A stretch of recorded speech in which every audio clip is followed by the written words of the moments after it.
Hi, hello, how are you all this fine day? I hope that if you're here, you subscribe to this channel if you're not already, and you check out the links that are down below. I have a website, a weekly newsletter, the social media, all the things. And it will be especially important because I'm going to link a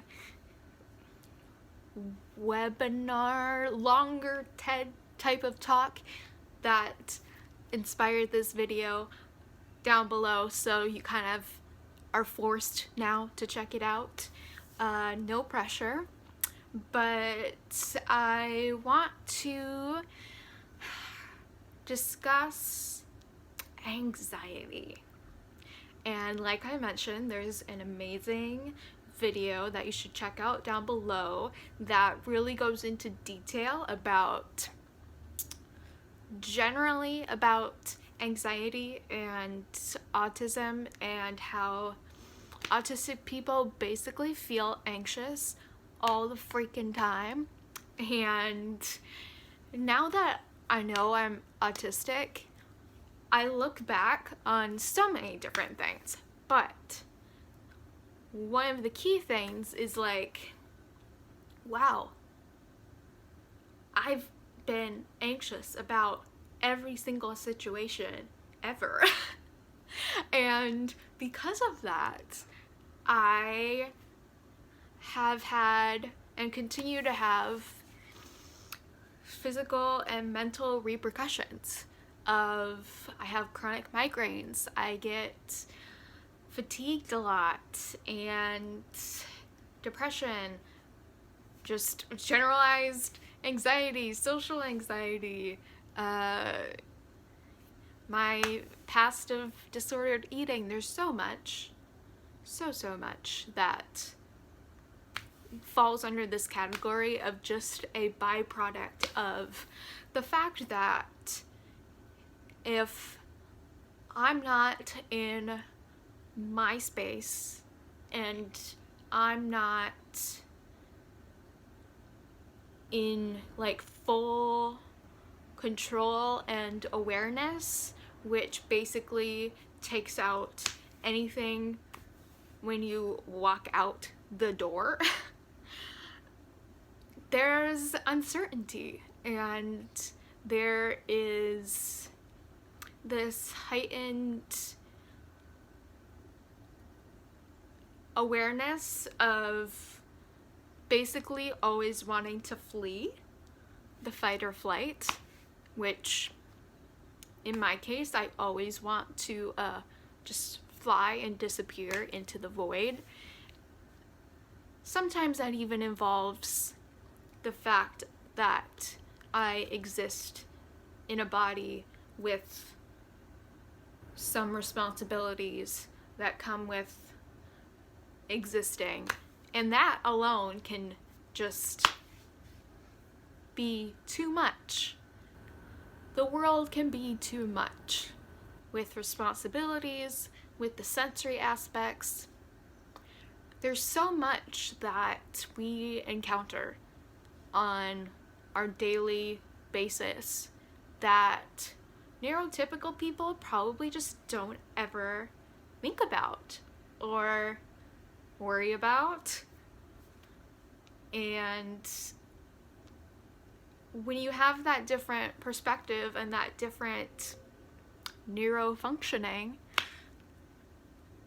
everything is put into question. You're looking at the world through a completely different lens that it's feeling like you are an alien sometimes on a foreign planet, trying to figure things out, trying to understand people and understand what's the best thing to do, what's inappropriate. Am I looking okay? Are things around me okay? Which 98% of the time there's not an answer for that, which can be really frustrating and just cause more anxiety. deep sigh. I'm happy to say that even before I realized my autism, I've been working a lot on anxiety because, as with many other female identifying people, mental illness is recognized before any sort of neurodiversity. So I've been in therapy, I've done the work, I've gotten to a point where I'm very aware of what it feels like when I'm anxious.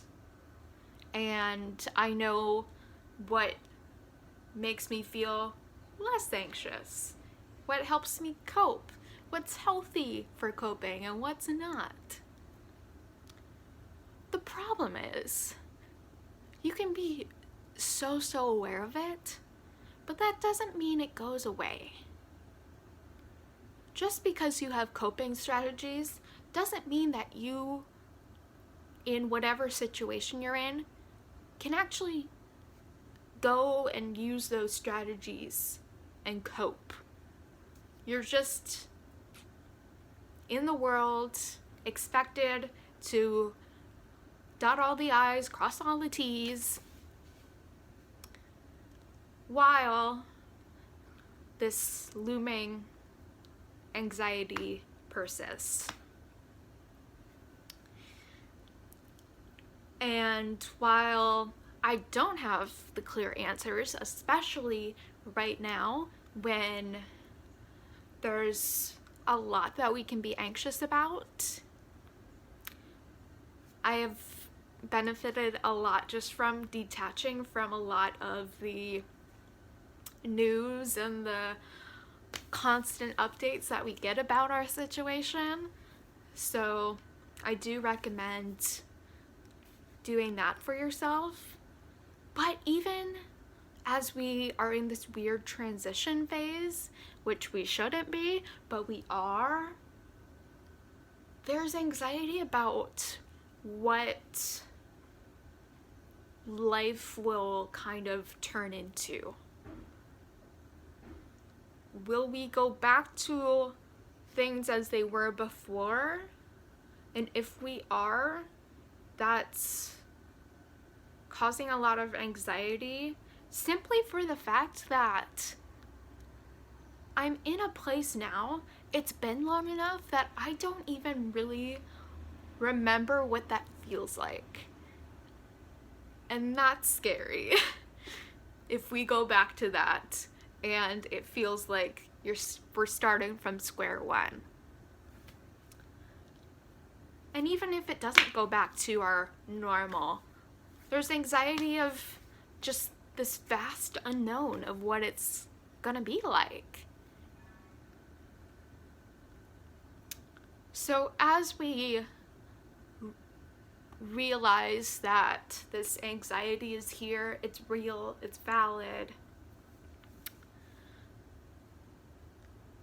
and we address that anxiety is one of the few constants that we may feel in life, there's more anxiety I have found that comes with compromising your authenticity, your integrity, than just sitting with the anxiety and just being yourself. Long story short, masking makes anxiety worse. So, if you can, just be. Stim if you need to. Walk away from the situation when you need to.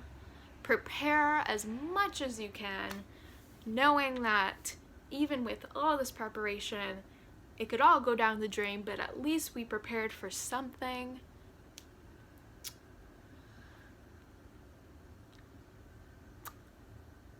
Yeah, I think that's about it.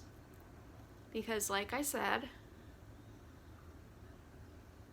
I can speak only for my anxiety that I know is always going to be there to some extent.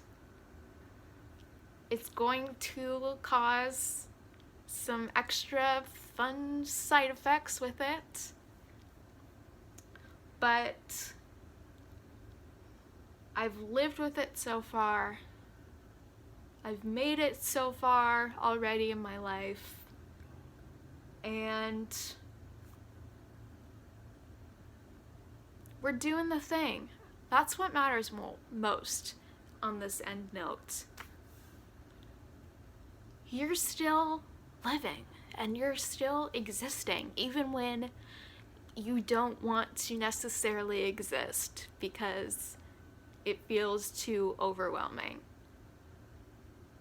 You're still doing the things. You're still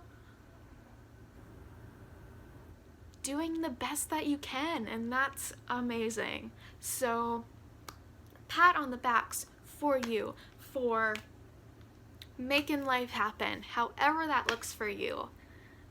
That is amazing. So, thank you so much for taking the time to watch, listen, do all the things. I hope that you are staying well and staying safe, and I will see you all next time.